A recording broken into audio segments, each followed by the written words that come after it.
For us, it takes for you and me on weekends like this one, we got to have guts. We're talking about fishing, and I actually was going to title this thing Fish Guts. Fish guts. Don't you just love it when you fish and, you catch them? That's one thing. Clean them's a whole nother deal. Eating them's good. It's that stuff in the middle, the guts, that you got to deal with. But today we're going to talk about fish guts. And really what we're talking about there, of course, is the guts to be able to tell our story when we go fishing. That's what I mean by fish guts. Also thought about guts, because it's going to take that. We're going to talk a little bit about a guy named Paul, who was phenomenal in the guts department, man, and whatever it was he had, I say, God, give me a little bit more of that. Wow, that guy was something. From the time that he started in his ministry to the time that he ended, almost nobody except a few Jews in Jerusalem had heard about Jesus. And by the time his life was over, 60 years, the gospel of Jesus had traveled all the way to Spain in the west, all the way to India and China in the east. The man had got around like crazy, because he had guts. Well, kind of what we're talking about, to just go through this thing real quick. This is our third week on Go Fish. Hopefully many of you are in a life group somewhere where you're talking a little bit about the stuff that we're learning here and learning how, and hoping to have conversations with people where you're actually fishing for people and thinking of ways that you might be able to do that. But here's really what it comes down to. We talked last week about God's story. It rooted in history. An event took place. It split time between BC and AD, the year of our Lord. Somewhere along the line, my story comes along and intersects with God's story. Now my story and God's story are one story. And the hope is that by my story or God's story intersecting with my story, then we have persuasion in your story, so that other people get to hear the story. And I think I reminded, and I want to remind you again, we do not come to this intuitively. It's why we share it. It won't be the kind of thing that if we don't go fishing for people, and Paul knew this, as did all of the apostles, that if we don't fish for people, we just say, it's not my responsibility to do that. And you'll remember that Jesus said, if you follow me, for whatever reasons you follow me, I kind of had a weak reason. I was hoping to raise my batting average. That's why I became a follower of Jesus. It didn't work all that well. Oh, I don't know. I might have got 30 or 40 points. I was kind of hoping to bat 1,000. I mean, miracles could happen, but it didn't happen that way. But for whatever reasons that I began to follow Jesus, whatever reasons you followed him, he takes us and he turns us into becoming fishers of men. He says, follow me. To follow Jesus means I will fish for people. That's what we will do. But there is something that kind of goes against us, and really in our culture, this thing called fear. We'll talk about that in just a minute. But this thing called fear comes along, and it gets really, really tough because we're afraid. What if somebody rejects me? What if somebody doesn't like it? And we even live in a day and age when everybody says, well, a lot of people say anyway, you know what? Your faith is a private matter. Private. Keep it to yourself. Don't rock the boat. Don't tell anybody your story. Nobody wants to hear it anyway. Oh, let me reassure you, let me be very clear that your story is personal. Your story is personal to you. It is tailor-made in the way that God met you and the events and circumstances that happened in your life. When your life intersected, it's very, very personal, but it was never, ever intended to be private. And there would even be people who would say it's wrong. It's wrong for anybody to ever invade somebody else's life and go fishing for other people. Why would you ever do that? Just keep it to yourself. But I hope we're at least making ground in this thing called Go Fish. I hope we're making ground that to follow Jesus means we fish for people. It's just what we do. I hope we're getting that ground established. And three stories come together: God's story, my story, and now somehow, because my story has intersected with God's story, hopefully it has an impact on your story or those people who are in my sphere of influence, whether they're family, friends, co-workers, whatever they are, that it makes a difference. Listen to how the Apostle Paul put it in the book of Corinthians. Then we're going to go back to a place called Mars Hill. But here's how he put it. He says, because we understand our fearful responsibility to the Lord, he says, we work hard to, what do we work hard to do? Does everybody see that word? Persuade. Can you say it with me? Persuade. We work hard, he says, to persuade other people. He says we work hard to persuade others. God knows we are sincere. In other words, he's saying here, we aren't doing this for some kind of quick or get-rich-quick scheme, or to make ourselves powerful, or to make ourselves prominent, or so everybody looks at me and says, look at me. He says, no. He says, we do this from sincere motives because we care for people, because we realize intuitively, unless we attempt to persuade people, they will not get there. Because left to ourselves, we will just assume good people go to heaven. That's what we'll assume. We'll just assume, look, if I'm good enough, I'll go to heaven. That's just the way this gig works. It's just a horizontal worldview. Good people go to heaven. Bad people, well, I don't know what happens to them. But it's not true. Good people don't go to heaven. Forgiven people go to heaven. And there's a big difference. That's why you'll have people who are outside of the church, and they'll look at people inside the church, and they'll say, I'm just as good as anybody in the church. And they're absolutely right. They probably are. Yeah, you are a good person. In fact, there's probably people who aren't in the church who are better than some of us in the church, certainly better than me. But the issue isn't whether or not I'm good. The issue is, am I forgiven? That's why this story matters so much, because on this time that we are allotted on earth, the clock is ticking, and the question is, will our story intersect with God's story? And when it intersects, at that moment, we become forgiven, and he starts to craft and starts to make us fishers of men, so that we, like Paul says, start to persuade others. Now, Paul's friends were stuck in a town called Berea, and Paul thought, you know what, I would really love to go to Athens. Athens. We have a town in Ohio called Athens. Ohio University's there. It's not that Athens, in case you were wondering. Just like the road leading into Damascus wasn't the road the Apostle Paul was saved on. Well, actually it was. It was right out there by Damascus Elementary School. The spot is marked. No, it wasn't this Damascus, and it wasn't that Athens. It was Athens in Greece. Paul had just made, and his companions had just made the cross, the Aegean Sea. They'd gone into Europe, and he wanted to go to Athens. And we're going to see something that Paul had. And what Paul had was this word called holy boldness. Holy boldness. Everybody say that word with me. I like that. Somebody asked me, why do you have holy boldness? Why do you call it holy boldness? And the reason simply is, I used to watch Batman. Adam West, anybody? I got anybody here who used to watch that? No, Batman! You didn't watch it? Somebody said too young. Yeah, this guy down here is 80 years old. He said, no, I'm too young for that. Batman and Robin. Robin always used to say, holy Toledo Batman. You always used to say, holy boldness is where we get all of that. And Batman, well, Paul, like Batman, he had some holy boldness. He goes into this town, Athens. Well, I got to tell you a little bit about Athens. It is the cultural and elite center of the world at this time. I mean, the universities are there. The professors are there. The philosophers are there. All of the leading people. It'd be like you and me going down to the Faneuil Mall in Boston, man, and just the people all around. I mean, these are the academicians of academicians. They are the elites of the elites. And anybody who would go in there would know he's going to get a little tattooed in the mental department, because these guys are going to ask questions, and he's not going to have all the answers. And so maybe a guy like Paul, you would think he's going in there, he's going to be just a little bit intimidated going into these folks, because these guys are going to rip him up one side and down the other, because he is not going to be able to answer these guys' questions, because these are the smartest dudes you will ever run into in your life. Certainly that would be my deal. Yeah, far be it from me to be exposed as a stupid ignoramus, whatever. So we pick up our story in verse 16.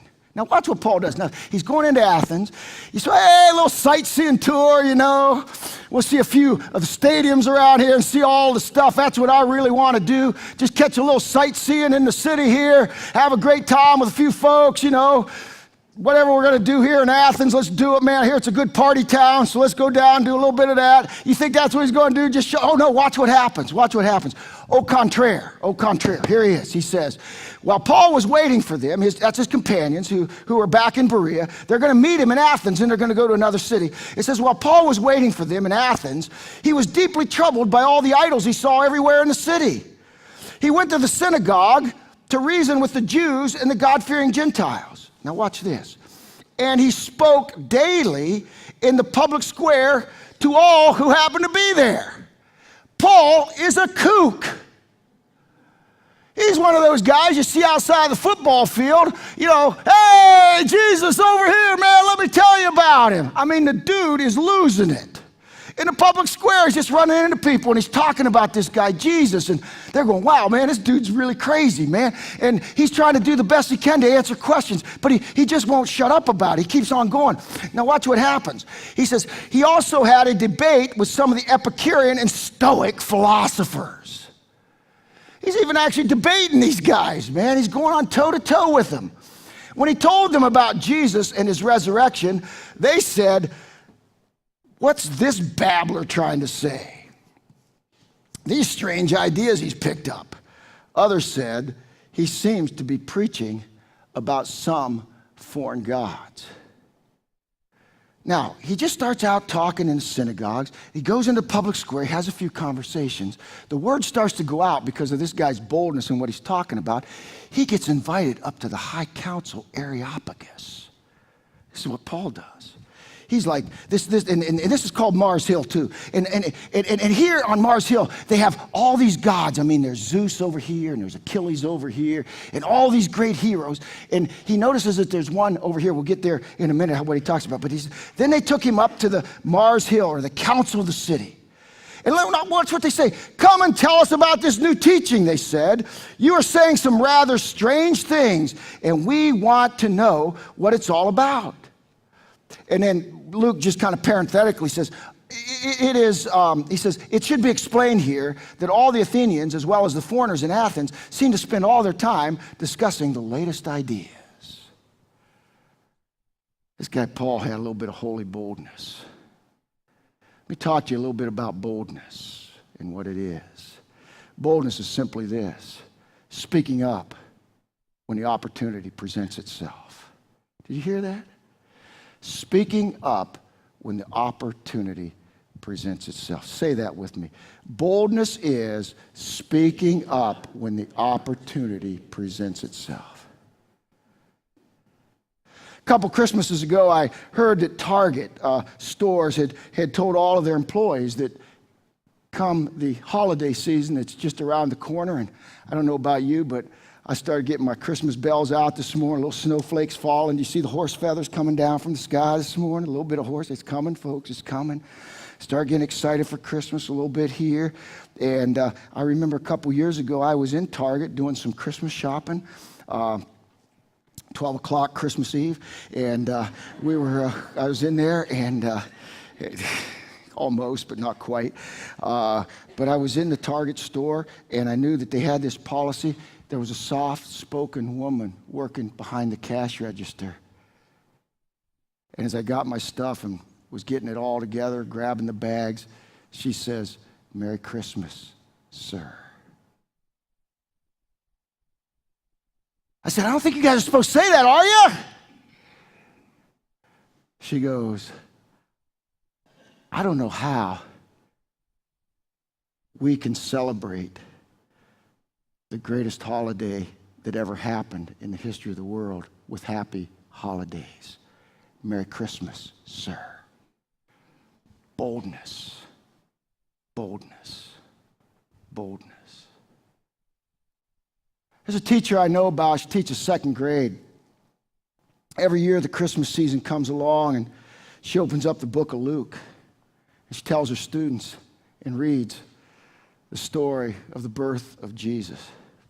She got a little bit pushed back at first. Somebody called in and said, "Yeah, I can't do that." The principal says, "Hey, we can't do that." The teacher said, "It's a historical event. What are we going to do? Are we a school or what? Do we teach a school, or we just have a winter festival out here? What are we going to do? What do you do?" She kept doing it. She did about 5 years in a row, and she's such a good teacher, I didn't know really what to do with her, and they kept pushing back and forth, but she kept doing it, kept right on doing it. Great teacher. Do you know that by the time the fifth graders were up through the class there, they petitioned, everybody who had her said, "Could we do an assembly in which Mrs. So-and-so would read the Christmas story for the whole school?" And they invited the parents to come. They filled up the auditorium. parents and everybody listen to a teacher share the Christmas story in a public school. Folks, that's boldness. That's boldness. A while ago here in our community, we always had prayer. It was always the preacher's responsibility to do it. I'd showed up and done it a couple times. Never had a whole lot of effect in it. Enjoyed doing it. It was kind of one of those deals. But, I don't know how it goes, and I understand there's a lot of pressure on people. Don't care to cast blame on anybody, but somebody wrote a letter, made some few threats, and we get concerned about lawsuits. It's a day and age we live in because there's many, many people live in our day and age. Don't you dare ever fish for anybody. It's private. Keep it to yourself. Keep the lid on this thing, man, whatever you do. But why are we so scared about a little baby being born in a barn? Why? You might want to think about that one a little bit. There was a family, they attend here. One of the kids and family are sitting around a dinner table one day and they're talking about these issues. And he came up with 2 words. He says, prayer matters. Prayer matters. This didn't come from clergymen like me who, thought, hey, they're taking away my right to pray before ball games, man. What's up with that? I want to pray before the game. I don't really care about all of that, but this kid started doing it. I went to a game and both teams were wearing Prayer Matters shirts. Somebody asked me to go to another game. It was quite a way south of here. It wasn't even involving our 2 teams that were in anywhere near what was then the Northeastern Buckeye Conference. I went to another game. Those 2 teams both had Prayer Matters shirts on. Folks, that's boldness. That's boldness. Speaking up when the opportunity presents itself. Our teaching pastor, a guy by the name of Dr. John, you've seen him, the guy with the beard, and great brother. He talked to his brother, his son-in-law, many times about the need for forgiveness. His son was just like everybody else, his son-in-law, think, hey, back off, man, I'm a good person. He says, well, it's a little bit more about you need forgiven. He says, well, I don't think I really need all that stuff. I'm good enough. And John would persist. He wouldn't back off, but his son-in-law got cancer. I mean, really, really bad cancer. It was a horrific thing that was going on. And John calls me up one Sunday and he says, hey, I want to go over for the final time. He says, I don't think it's going to be long for Chris. Could we go over and just talk to him about this stuff that matters most? Could we go fishing just one more time and just maybe, we'll snag something? So I went over with him, and after being probably rejected 4 or 5 times, John went for it again. He says, Chris, we've talked before about forgiveness. Would you like to be forgiven, Chris? Chris was not well at all. He could hardly speak. It's the only word he said that day. In fact, he said yes. 4 days later, he was gone. That's boldness. Boldness. Holy boldness. I don't know about you, but every time I have an opportunity to speak up, I still get butterflies. I've been at this thing a long time, folks. I have been at this a long time. And I know, you guys are great. I mean, I got the greatest church in all America, and you guys say, man, Pastor John, you stand up there Sunday after Sunday. What a bold dude. Let me tell you, this is not boldness. I mean, I'm standing up here, and most of you agree with what I'm saying anyway. That's pretty easy. Imagine if I had to be like Paul and go up to a bunch of people, they got their daggers ready for me to go. I wonder how bold I'd be then. Good to see y'all. I got to catch a ship to Berea. I'll see you later. I'm out of here. Hope it all goes well for you. I'm not a bold guy. I've wimped out more times than I can tell you. When the opportunity presented itself and I even knew it, and I didn't. Because there's something called fear. Fear that ever keeps us from fishing for anybody. But the craziest thing in the world for me is this, and I just got to tell you, what just heart to heart with you. Every time Every time I have ever fished for somebody, every time I've ever taken that little bit of a step like this and said, God, help me get over my fear in this thing. And I've done that. Every time that I've ever done that, God has done something phenomenal, and maybe not right at that moment, but over time, I've always seen that there is something that happens in that person's life. And every time that I wimp out, the same thing happens. Nothing happens. Now think of it just a minute. Get a little bit of bold and share. Don't get bold, don't share, and nothing happens. And I just wonder out loud, why do I ever wimp out? And this guy, Paul, he just says, man, I got a little bit of holy boldness, and all of us stand before God. All of us need the same thing. We all need forgiveness. Our story goes this way. God's story coming alongside right here. Maybe you're out here yet a ways. Maybe it hasn't happened yet. Maybe it's coming soon. You never know. Nobody's beyond the hope of God. All right, let's move on. Everybody with me? Holy boldness. Say it again. 1, 2, 3. You guys will make a great Robin. You and Robin. All righty, here we move on. Let's go on to the second thing we want to talk about today is we connect with their story. Watch how Paul does that. Now, one thing is that, you just don't come in and lay a few heavies on people. It's not going to work anyway, Hey, let me lay a few heavies on you all, You're all going to hell, Hey, nice to meet you. You're going to hell, That is not working real well. And in fact, that's not what Paul did. Did you notice? Men of Athens, you're all doomed. He doesn't say that. Watch how he connects with them, because it's very, very important that you and I invest a little bit and we appreciate other people's stories. And so Paul was standing there on Mars Hill, or the Areopagus, and he addressed them as follows. Men of Athens, I notice that you are very religious in every way. For I was walking along, I saw many of your shrines, and one of your altars had the inscription on it, to the unknown God. This God whom you worship without knowing is the one that I am telling you about.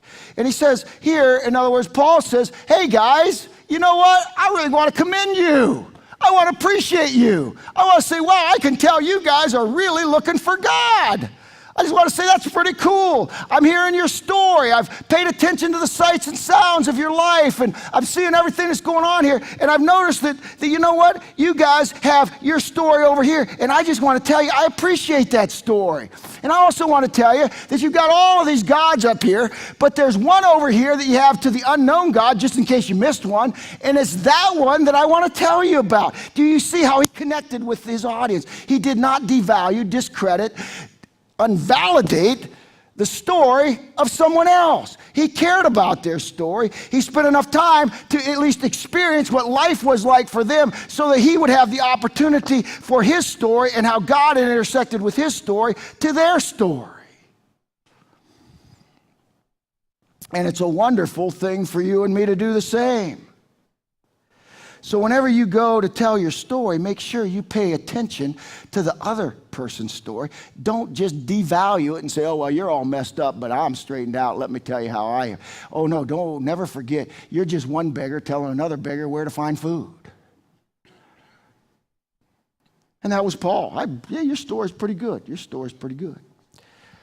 I was, last spring, down in Georgia. My son and I were building a swing set for my grandson named John, and my granddaughter, who wasn't born yet but was soon going to be born. In fact, she was going to be born 2 weeks after we were there. Her name is John too.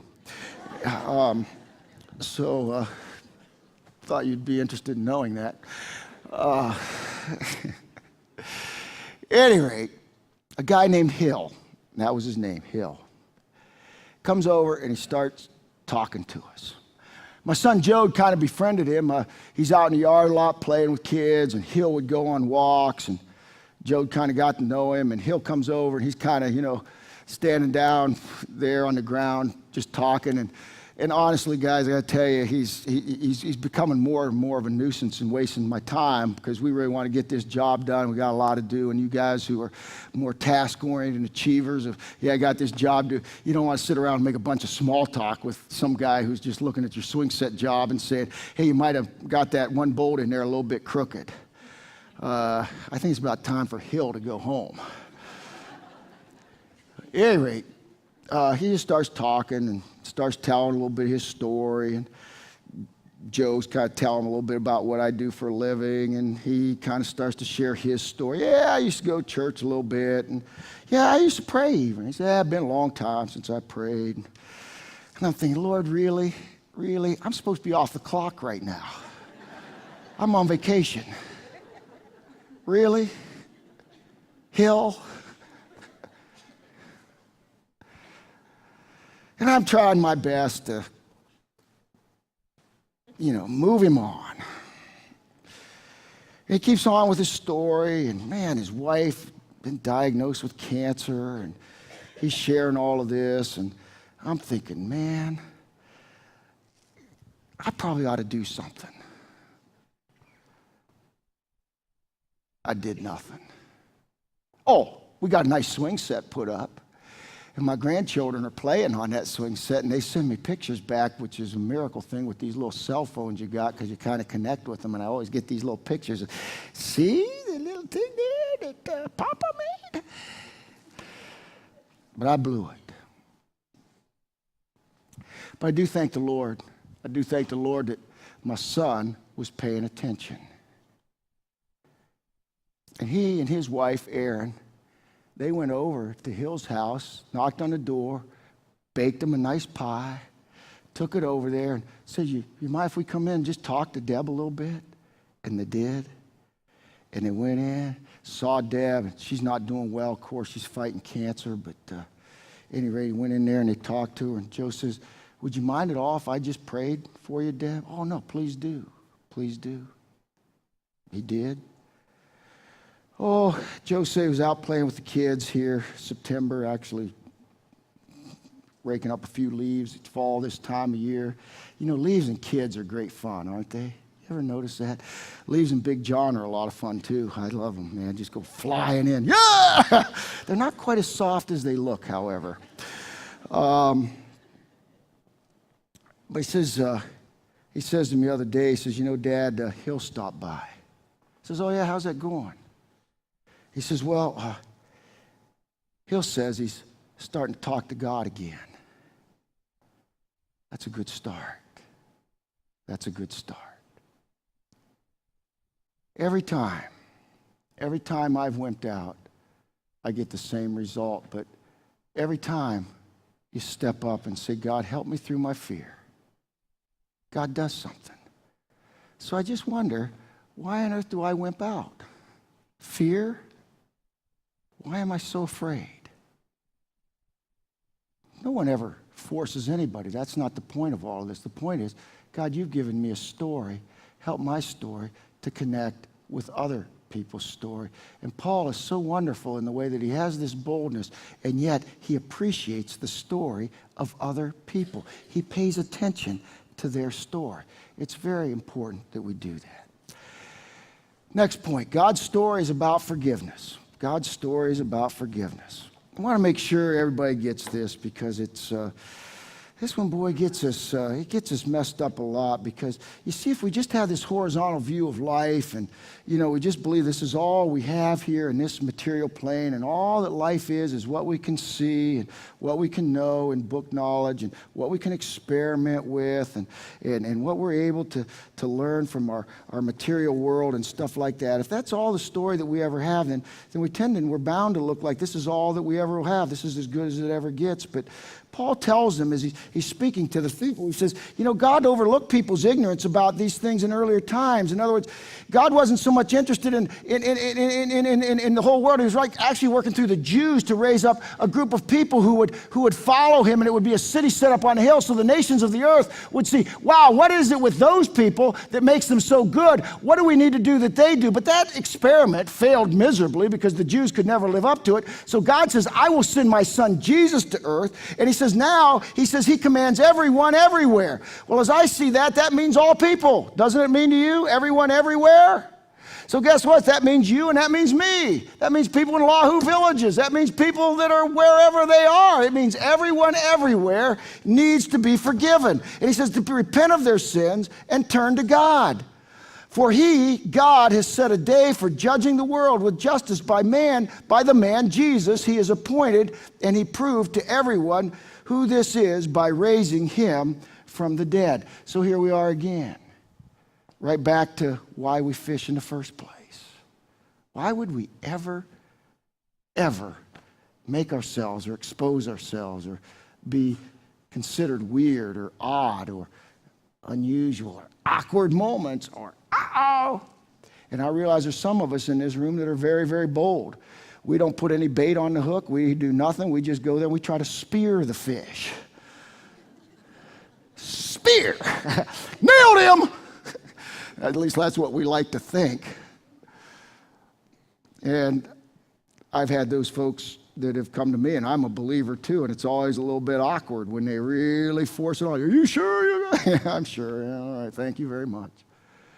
But I've grown in my appreciation for those of us who are a little bit more aggressive, because many of us, we never share it. Maybe that's why God has a few out there who are so aggressive, and I don't know. But it's about forgiveness. And if we're just left to ourselves, what a shame it would be that our whole lives would just be about our story, and we would never intersect with God's story. So it brings me to the fourth point. And this is great. You're going to see this guy, Paul, how he, in his boldness, he connects with the people, and then he gets right to what the question is. And the question really is, how close to God are you? I mean, how close are you to that intersection point? Here's what I know. When you have had that intersection point, you know it. You know it. I know it. I remember it like yesterday, man. I'm in a dugout. A buddy of mine is telling me about Jesus. I know my life was intersecting with God Almighty. I remember it well. And if you're not sure, well, I don't know. I think I did. I've been a pretty good person. No, you probably still haven't intersected with God. It's still out there to come. Watch how Paul handles this. It's beautiful, brilliant. Watch this. Verse 27. It says, God's purpose was for the nations to seek after God and perhaps feel their way toward him and find him. Now watch this. Though he, God, is not far from any one of us. I love that. Think about the most hardened person you know. Think about the person that you say, man, there ain't no hope for that dude, man. There ain't no hope at all for him, man. You know what he went through. Think of the most distant person you can think of. And Paul says, God's not very far from him. Not very far from him. We're about ready to open up here our third prison ministry of people. You think, prisons are tough places, man. There's criminals in there, and there's people that have all kinds of issues and problems. But one of the things that guys go in there, they go into the prison, they know all that, but they realize these guys aren't far from God, because he's right there drawing people, and they get an opportunity to share with a, pun intended, captive audience.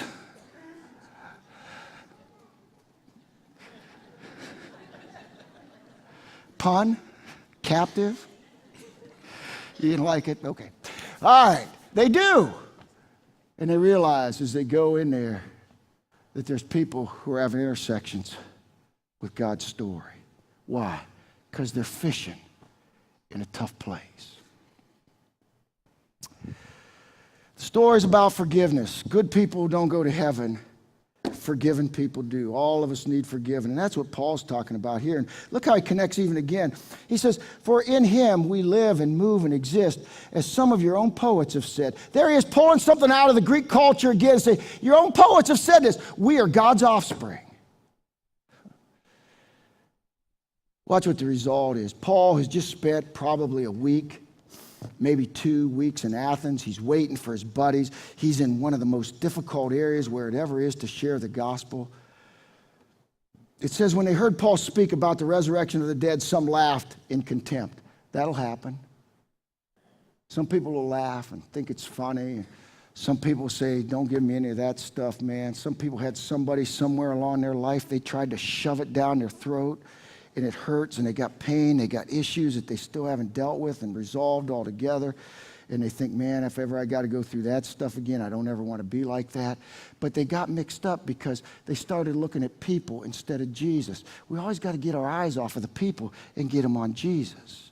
So, yeah, there'll be a little pushback from time to time. It happened in Paul's day. It happens in ours. He says, but we want to hear more about this later. That ended Paul's discussion with them, but watch this. But some joined him and became believers, among them Dionysius, a member of the council, a woman named Damaris, and there were a few others. Paul would consider his time in Athens a tremendous success. Well, what about your story? What about your story?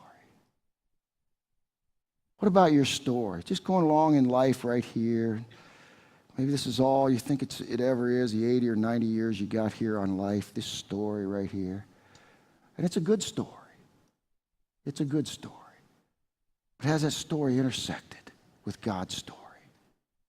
And when it has, now God's story and my story, your story starts to matter all the more to me, because part of my hope and my goal and my joy is that your story intersects with God's story. And then you help other people that I'll never be able to talk to. A little bit of holy boldness. Connect with other people.